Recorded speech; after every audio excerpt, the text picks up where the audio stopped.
Merci de préférer la VFC TV et sa radio pour vous informer. Bonsoir à tous, bonsoir à toutes. C'est le journal. Voici la charpente.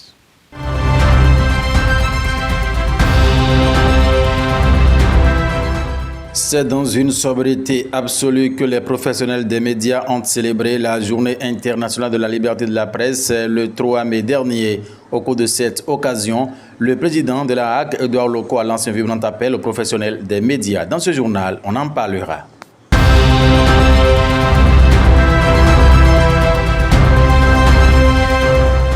La fête du travail le 1er mai 2026 n'est pas passée inaperçue au sein du personnel de la Banque Atlantique du Bénin. C'est dans une ambiance festive que le personnel a célébré cette fête en présence du directeur général de la structure financière.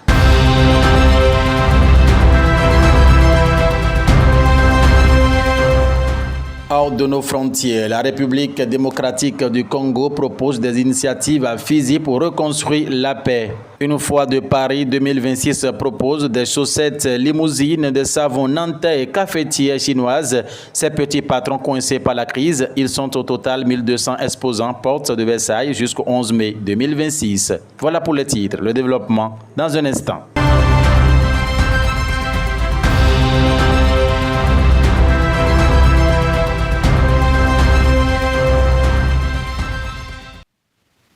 Mesdames et messieurs, installez-vous confortablement. L'heure a sonné à présent pour le développement. Le dimanche 3 mai 2026, c'est dans une ambiance conviviale que les professionnels des médias autour du président de la HAC, Edouard Loko, ont commémoré l'édition 2026 de la Journée internationale de la liberté de la presse. Une occasion au cours de laquelle les présidents des différentes associations dont le CNPA, le PMB, sans oublier la HAC, l'institution fêtière également, ont procédé en tout cas à des messages qui permettront désormais aux professionnels des médias de prendre convenablement soin du travail qui est le leur. Voici, mesdames et messieurs, le reportage qui en parle.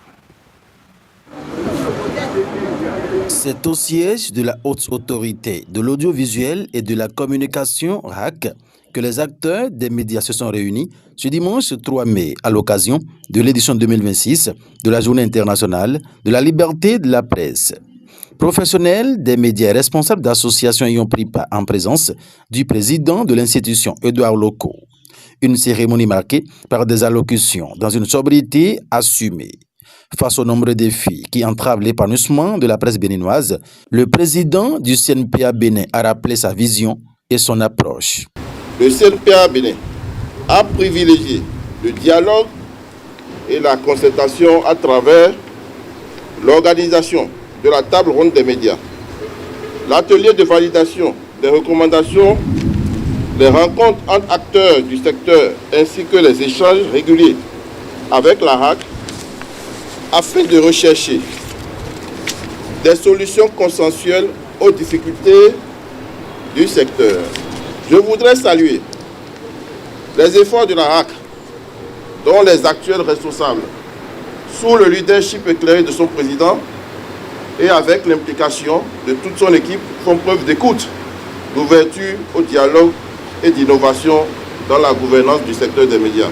À son tour, Hervé Prudence Ressou, président de l'Union des professionnels des médias du Bénin UPMB, a lancé un appel au professionnalisme et au respect de l'éthique dans l'exercice du métier. Nous devons, en tant que professionnels des médias, promouvoir une information crédible, vérifiée et équilibrée, renforcer notre attachement aux principes déontologiques, lutter activement contre la désinformation et contribuer à l'éducation des concitoyens à l'éthique critique. Mais cette responsabilité ne serait portée par les seuls acteurs des médias. C'est pourquoi je voudrais ici et maintenant saluer la présence et l'engagement de notre organe de régulation qu'est la HAC, des autorités politiques, des partenaires du secteur dont l'accompagnement demeure essentiel pour créer un environnement propice à une presse libre, réellement indépendante et véritablement responsable. Dans son adresse à l'assistance, le président de la HAC, Edouard Loko, a posé une problématique pertinente, invitant chacun à faire preuve de responsabilité et de retenue dans le traitement de l'information. Mesdames et messieurs les professionnels des médias, c'est notre fête aujourd'hui. Je me dis que 10 ans après, nous sommes presque tous là encore. On n'a pas navigué le vent dans le dos. Ça n'a pas été facile. Non, je le sais. Mais vous avez tenu. Et vous allez tenir encore. Nous allons tenir encore. Nous allons nous aider à tenir encore. Désormais, avec la trêve politique, est-ce qu'il n'y a pas une obligation désormais pour l'État de mieux accompagner les médias? Parce que c'est vrai, ce n'était pas une bonne idée, mais nous avons drogué notre public, notre auditoire à la polémique politique et politicienne. C'est ça qui marche. Ce n'est pas forcément notre faute et nous avons hérité de cela. Les Béninois aiment quand c'est politique, quand c'est croustillant. Tous les journaux sérieux meurent parce que nous n'avons pas habitué notre auditoire à la réalité, à ce qui se passe, à ce qui est essentiel, mais aux polémiques et à la politique. Désormais, il y a très politique. Et vous savez très bien que la HAC ne laissera pas les médias se substituer aux politiques. Non. Ce n'est pas le rôle des médias de remplacer les politiques pour créer la polémique politique.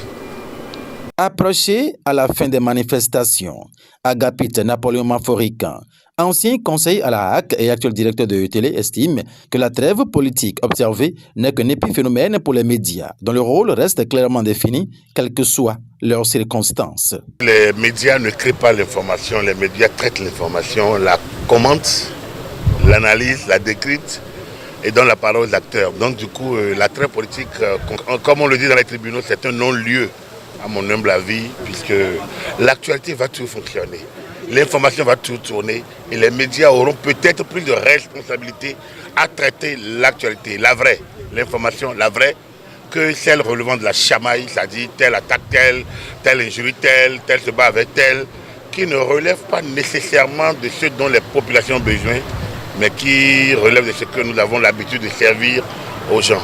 Donc pour moi, la trêve est une aubaine pour les médias de mieux s'exprimer.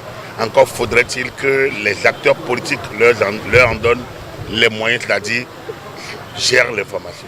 Au-delà des discours, cette célébration de la Journée internationale de la liberté de la presse remet en lumière les enjeux majeurs du secteur au Bénin. Entre exigences professionnelles, responsabilité sociale et mutation du paysage médiatique, les acteurs sont appelés à renforcer leur engagement pour une presse libre, crédible et au service de l'intérêt général. Et nous allons rester dans cette même logique pour parler du rapport du Reporters sans frontières, dont le rapport aujourd'hui met en classe le Bénin à la 113e position au lieu de 92 en 2025. C'est un recul dont parlent quelques professionnels des médias rencontrés dans la ville de Cotonou. Nous les écoutons au micro de Antoine Agbodeji et de Ibrahim Samepo. J'ai suivi les informations et il semble qu'on a reculé. 113e place, alors qu'on était à 90 et quelques environ. C'est une frustration à mon niveau, une frustration légitime, mais ça n'engage que moi. Ces dernières années, il y a eu beaucoup d'attaques sur le Bénin. La presse internationale ne nous a pas facilité la tâche aussi bien que les Béninois. Parce que ceux qui écrivent contre le Bénin sont plus nombreux que ceux qui écrivent pour le Bénin aujourd'hui. Mais pour moi, le Bénin n'est pas aussi mauvais que cela. Quand on regarde certains pays, les pays qui nous entourent. C'est vrai, quelques journalistes étaient allés en prison. Et quand je prends aujourd'hui le code du numérique qui dit tout, parce que la liberté d'expression, mais la responsabilité d'expression aussi. Ça veut dire quoi? Le journaliste est engagé à écrire, mais à écrire bien, à écrire pour aider le peuple, à sensibiliser le peuple, à grandir. Donc, quelques journalistes ont failli, mais ne sont pas si mauvais que cela. Et quand je vais sur le plan international, par rapport aux enfants du Bénin qui écrivent contre leur pays, ça a beaucoup contribué. Ce que je voudrais dire, par exemple, pour inviter les journalistes à aller plus loin, c'est la conscience professionnelle, la déontologie, le respect des droits des personnes et des biens, et le respect de l'homme tout court. Et quand on écrit comme ça, je crois que ça doit pouvoir aller. La justice ne sera pas obligée d'aller saisir des gens. Quand on prend parfois ceux qui sont allés en prison, ce n'est pas forcément des journalistes, c'est parfois des activistes qui écrivent comme le pays. Et quand on dit nation, il y a ce qu'on appelle la raison d'État, l'intérêt supérieur de la nation. Oui, je veux qu'on écrive, mais je souhaite qu'on écrive pour notre pays, qu'on n'écrive pas contre notre pays, parce qu'après notre pays va rester. Et les déchets que nous avons l'habitude de jeter à la face du monde par rapport à notre pays vont rester. Nous parlons de liberté de presse. Sommes-nous vraiment libres dans le travail que nous faisons au quotidien pour nourrir la démocratie dans laquelle nous sommes? Je pense que non. Non, tout simplement parce que, oui, nous sommes libres d'écrire ce que nous voulons, nous sommes libres de dire ce que nous voulons, nous sommes libres de montrer les images que nous voulons. Mais au-delà de cette liberté, est-ce que nous ne portons pas entorse aux règles d'éthique et de déontologie? Notre métier est réglementé. Et donc, nous ne sommes pas autant libres de faire ce que nous voulons. Nous sommes régis par un code de déontologie. Et nous devons travailler en tenant compte des règles établies. Ce qui se passe aujourd'hui au niveau de la presse est édifiant. C'est d'ailleurs l'une des causes. Le journaliste ne vit pas de son art, ne vit pas de son métier. Et voilà un pays où on n'achète pas l'information. Ça, le verre est dans le fruit. Tout ce que nous écrivons, tout ce que nous réalisons maintenant ne s'achète pas. Quand je prends une presse écrite, par exemple, l'achat a chuté gravement depuis des années. Les journalistes n'arrivent plus à vendre leur papier. Je vais vers le niveau de la télévision. Même chose. Les télévisions ne sont pas presque rentables. Je vais le dire comme ça. La télévision n'est pas rentable aujourd'hui. Je souhaite que les Béninois comprennent. La télévision n'est pas rentable. Et comme ce n'est pas rentable, les gens sont obligés de tricher. Tricher, c'est-à-dire faire des jonglages pour avoir de l'argent. Et lorsqu'on est sensible à l'argent, la presse commence à disparaître. Et comment la presse disparaît? L'écriture commence à subir la force de l'argent. Et c'est la force de l'argent qui alimente la calomnie, le mensonge. Alors que le journalisme, c'est pas ça. C'est dire les faits. Qui a fait quoi, quand, où et comment et pourquoi. Et les autres couleurs, les sentiments et autres doivent disparaître normalement dans l'écriture. Aujourd'hui, force est de constater que dans l'écriture déjà, vous sentez la position du journaliste. Le journaliste qui attaque au lieu d'écrire. Le journaliste qui peint une personne, une nation, sans avoir les preuves de la peinture. Quand vous jetez un coup d'œil au Bénin ici et au-delà des frontières du Bénin, vous constatez tout simplement que le journaliste n'est pas heureux. Il n'est pas l'être aimé. Et alors qu'on a vraiment besoin de lui. Sans le journaliste, sans la caméra, sans le micro, sans le clavier, sans le stylo, les actions posées par les dirigeants politiques resteront dans les quatre coins des lieux où l'action est menée. Donc il faut forcément le journaliste pour porter à l'attention de l'opinion ce qui est fait. La presse, à mon avis, joue un rôle capital dans le développement de chaque nation.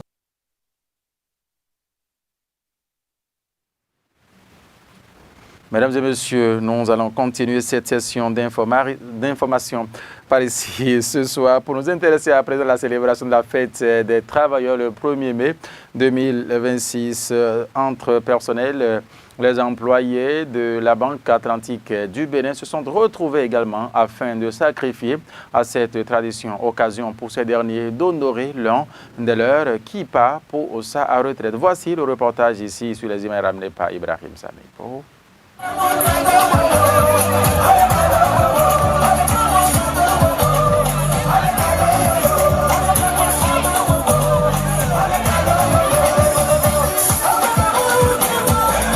Alors que le monde entier célèbre les travailleurs ce 1er mai 2026, c'est dans une ambiance chaleureuse que les travailleurs de la Banque Atlantique du Bénin se sont retrouvés pour sacrifier la tradition comme à chaque année. Ce matin déjà très tôt à 10h, nous avons organisé un match de football sur le terrain Elite Sport de PK14.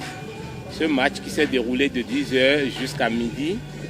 À la suite de ce match, nous nous retrouvons actuellement sur la plage de Family Beach où avec l'ensemble du personnel en présence du directeur général, nous avons décidé ensemble de célébrer le travail. Vous constatez avec moi la présence massive de tout le personnel et c'est l'occasion de remercier les employeurs qui œuvrent partout dans le monde pour le bien-être social des travailleurs.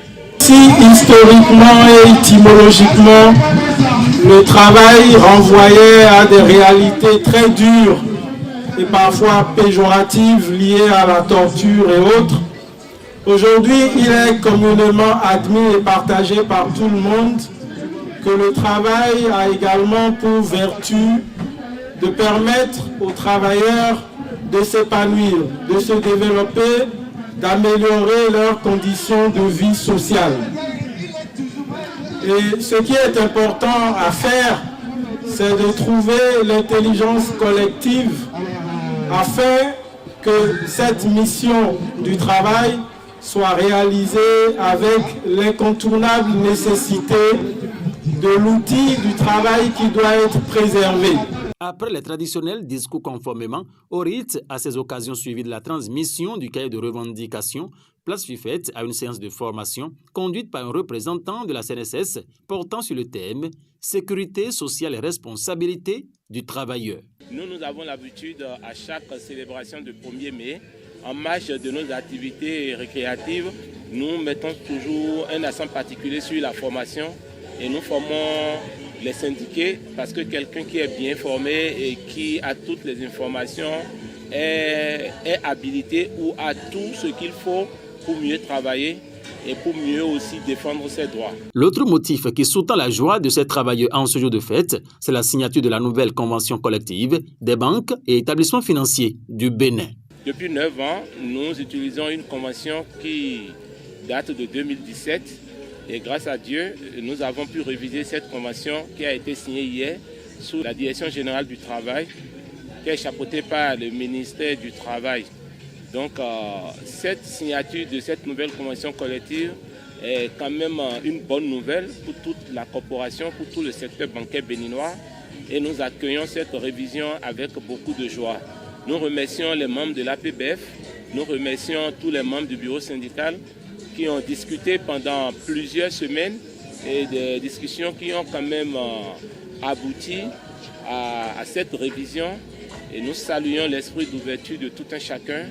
Et comme s'est engagé l'association des professionnels des banques et établissements financiers et nous-mêmes, le syndicat des travailleurs des banques et établissements financiers, nous nous sommes engagés pour un suivi rigoureux du contenu de cette nouvelle convention. Et nous invitons par ailleurs tous les travailleurs du secteur bancaire au Bénin à œuvrer pour la rentabilité et de bonnes performances pour chaque banque afin de faciliter l'application des dispositions de cette nouvelle convention. Je profite de votre antenne pour souhaiter un joyeux anniversaire à notre président. Je veux nommer le président Patrice Athanas Guillaume Talon. Je le remercie pour tout ce qu'il a pu faire au peuple béninois durant les 10 ans. Et je prie Dieu pour qu'il le garde et que je prie aussi Dieu pour qu'il puisse éclaircir et guider les pas de celui qui va succéder au président Patrice Talon. Donc encore une fois, joyeux anniversaire au président Patrice Talon et bonne fête à toute la communauté béninoise. La cerise sur le gâteau ce vendredi 1er mai 2026.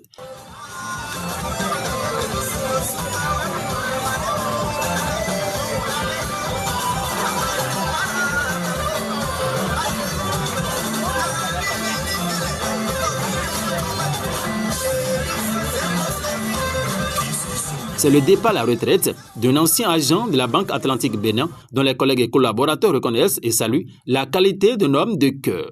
Ceci à travers un geste symbolique de remise d'un cadeau en guise de reconnaissance et d'encouragement. Un sujet de satisfaction pour Damien Aloïsso. En ce jour du 1er mai, fête du travail, vous avez choisi de m'honorer. Ce geste, à la fois fort, symbolique et profondément humain, me touche au plus intime de mon être. Recevoir autant de mots bienveillants, l'attention et d'affection en cette étape de ma vie est pour moi un privilège rare, presque indescriptible. Je vous dis merci. Merci avec le cœur. Merci avec émotion et avec humilité. Ce fut un grand moment de partage et de réjouissance entre le personnel de la Banque Atlantique Bénin ce vendredi 1er mai 2026. Bon. qui veut bien se prêter à l'exercice. Il ne faut pas dire, on va demander à certains collègues. Actualité hors de nos frontières, juste après ceci.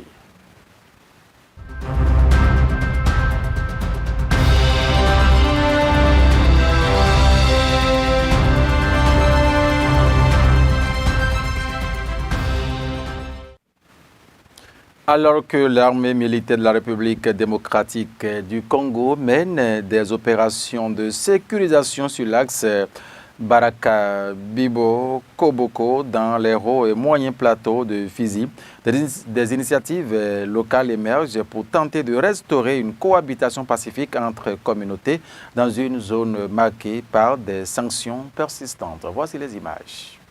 Au sud Kivu, dans la région de Fizi longtemps secouée par les violences armées, les populations vivent entre peur, déplacement et incertitude. Malgré ce contexte fragile, le village de Bibo-Koboko accueille une rencontre symbolique autour de la paix réunissant les autorités, des leaders locaux et les habitants. Je viens ici avec le message du président de la République. J'ai été envoyé pour qu'ensemble on cherche la paix entre vous et les autres communautés qui sont ici à Fizi. Voilà pourquoi vous voyez ces autorités de notre gouvernement ici. Tous ensemble, ici, nous devons nous unir pour vous assurer le retour de la paix. Face à des années de conflits, les habitants expriment une fatigue profonde et un désir de tourner la page des violences. Les conséquences humanitaires restent lourdes, avec de nombreuses familles brisées par la guerre. La guerre fait des victimes dans plusieurs parties de notre pays depuis plusieurs années. Il y a désormais un grand orphelin, beaucoup de veuves. Je suis moi-même victime car je suis veuve. Je voudrais que désormais nous mettions en avant la paix dans tout le Congo, pour que cesse la guerre. Il n'y a pas de développement dans la guerre, beaucoup de pertes, des dégâts.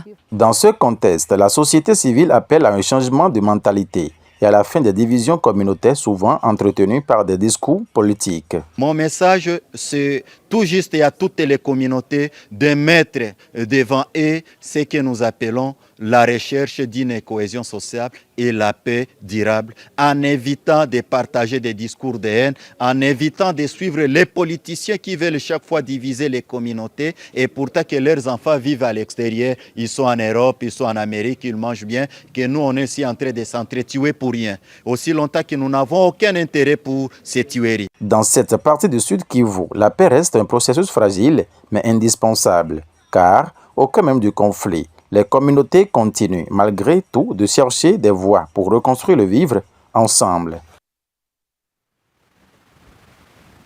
Ils sont 1200 exposants porte de Versailles jusqu'au 11 mai, mais derrière les stands, la guerre du Moyen-Orient complique tout. Matières premières qui flambent, livraison en suspense, stock qui fondent. Rencontre avec 3 artisans qui tirent la sonnette d'alarme. Aujourd'hui, la situation internationale, notamment au Moyen-Orient, complique nos approvisionnements. Aujourd'hui, nos délais de livraison ne sont pas forcément plus longs. Pourquoi ? Parce qu'on a déjà produit avant que ça arrive. Maintenant, si le conflit perdure, il se peut que les délais soient plus longs et donc qu'on soit amené à réajuster notre stratégie. Aujourd'hui, à la foire de Paris, on a constaté des différences par rapport à l'année dernière. Notre panier moyen a diminué et on voit que l'affluence est un peu moindre. Aujourd'hui, on s'est un peu plus recentré sur la partie européenne. Donc nous, on vend principalement au national. Et aujourd'hui, on va privilégier les voies terrestres pour aller en Europe. Mes matières premières, telles que l'huile de coco, le beurre de karité, l'huile d'olive, proviennent essentiellement d'Europe, mais aussi d'Asie et d'Afrique. Alors la situation actuelle au Moyen-Orient complique en fait les approvisionnements en matières premières. Donc, et en plus il y a des répercussions avec les prix du carburant pour s'approvisionner. Donc parfois ça peut être des hausses vraiment très conséquentes de l'ordre de plus 100% voire 150% sur les matières premières. Tous nos composants proviennent de toutes les régions du monde et l'assemblage final, quant à lui, il est fait dans nos usines partenaires en Chine qui sont ensuite réacheminés en Europe. Pour l'instant, nous n'avons pas constaté de délai de livraison plus long parce que nous avons un stock suffisant pour absorber ce conflit qui est finalement court. On se parle de 2 mois et demi de conflit depuis son origine. Notre stock tampon permet d'absorber cette différence. Il est évident que si le conflit venait à durer, il y aura des conséquences sur la consommation. Plus de 1000 étudiants et enseignants de 15 universités chinoises, y compris des étudiants étrangers provenant de 16 pays et régions, se sont réunis lors de la première saison internationale d'art en plein air dans la vieille ville de Gongtan, dans le sud-ouest de la Chine. Voici les images. La vieille ville de Gongtan, située dans le district autonome Tujia et Miao de Yoyang, dans la municipalité de Chongqing, est adossée aux montagnes et borde de la rivière Wujiang. Elle offre des paysages régionaux caractéristiques, notamment des grappes de maisons sur pilotis Tujia et d'anciennes rues pavées. Nous sommes arrivés la semaine dernière et peignons depuis déjà plus de 7 jours. Nous peignons tous les jours, le matin comme l'après-midi, puis nous nous reposons le soir. L'environnement local ici est tout à fait unique et nous apporte une immense inspiration artistique. Chaque jour apporte son lot de nouvelles découvertes. La vieille ville de Gongtan peut se targuer d'une histoire de plus de 1800 ans. Ses paysages naturels époustouflants et son riche patrimoine culturel attirent non seulement des visiteurs des 4 coins du monde, mais en font également une destination de choix pour le dessin et la création artistique. En 1984, le célèbre peintre Wu Guangzhong s'est rendu à Gongtan et a créé des œuvres telles que la ville de Wujiang pendant son séjour. Ces dernières années, il est devenu courant de voir des étudiants et des enseignants dessiner et créer des œuvres d'art dans la vieille ville de Gongtan. Ce sont des sites pittoresques au style folklorique caractéristique que je n'avais jamais visités auparavant. Cette image représente un paysage aquatique au bord d'un ruisseau. Celle-ci montre une colline peinte. Voici un petit pavillon situé au bord du ruisseau. Ces deux-là représentent en fait des lilas des Indes. Et cette dernière image capture une vue grandiose depuis la porte nord de Gongtan, avec une riche palette de couleurs entre les montagnes. Depuis 2017, la vieille ville de Gongtan a su développer avec succès sa marque de tourisme culturel Ville du Croquis, en accueillant le Festival national d'art du croquis pour les enseignants et les étudiants universitaires. À l'heure actuelle, plus de 30 universités, dont l'Institut des Beaux-Arts du Sichuan et l'Académie chinoise des arts, ont signé des accords avec la vieille ville de Gongtan pour y établir des bases de croquis. Que l'on examine l'histoire moderne de la Chine, sa culture, sa politique ou son économie, il existe une multitude de ressources historiques spécifiques à explorer. À l'issue de cette discussion, les étudiants devront mener des recherches plus approfondies et mener une réflexion plus poussée sur ces documents. Ces dernières années, la vieille ville de Gongtan a su tirer parti de ses ressources écologiques et culturelles en s'appuyant sur ses paysages et en utilisant l'art pour renforcer son attrait. Grâce à un modèle art plus tourisme, elle a tracé une nouvelle voie dynamique pour le développement intégré de la culture et du tourisme. Mesdames et messieurs, ainsi prend fin cette session d'information. Pour vous qui l'avez prise au vol, il était question dans cette session d'information de la célébration de l'édition 2026 de la Journée internationale de la liberté de la presse à la HAC le dimanche dernier autour du président Édouard Loko. Les présidents des différentes associations ont adressé des messages forts à l'endroit des professionnels des médias en République du Bénin pour l'exercice comme il le faut de ce métier en ce moment où le Bénin aborde un nouvel élan. Parlant bien sûr de la trêve politique, dans ce journal, nous en avons parlé le rapport du Reporters sans frontières qui classe le Bénin à la 113e position en 2026 contre 92 en 2025 était aussi abordé. Les avis des professionnels des médias sur ce résultat, vous l'avez également suivi au cours de cette session d'information, la fête du travail au sein du personnel de la Banque Atlantique Bénin. Vous avez suivi également la quintessence de la proteste qui a prévalu le vendredi 1er mai dernier dans la ville de Cotonou. Hors de nos frontières, on s'est intéressé la République démocratique du Congo où des initiatives sont en train d'être prises à Fizi pour reconstruire la paix alors qu'une fois de Paris 2026 a connu la présence des matières comme les chaussettes limousines, des savons nantais et cafetières chinoises. Ces petits patrons coincés par la crise, vous avez eu donc l'impression de ces forains au cours de cette session d'information. Mesdames et messieurs, toute l'équipe de préparation, toute l'équipe de réalisation conduite ce soir par Christian Siou avec Ibrahim Samiko à ses côtés. Au derrière, les caméras Antoine Agbodedi Koudous, Bissiriou, toute l'équipe de la rédaction également se joint à celle de la régie de la radio conduite par Jean Messan. Ce soir, vous dis merci pour votre sympathique attention. Par la grâce d'Allah, demain on va se retrouver pour une nouvelle session d'information. D'ici là, portez-vous bien. Bonne soirée chez vous.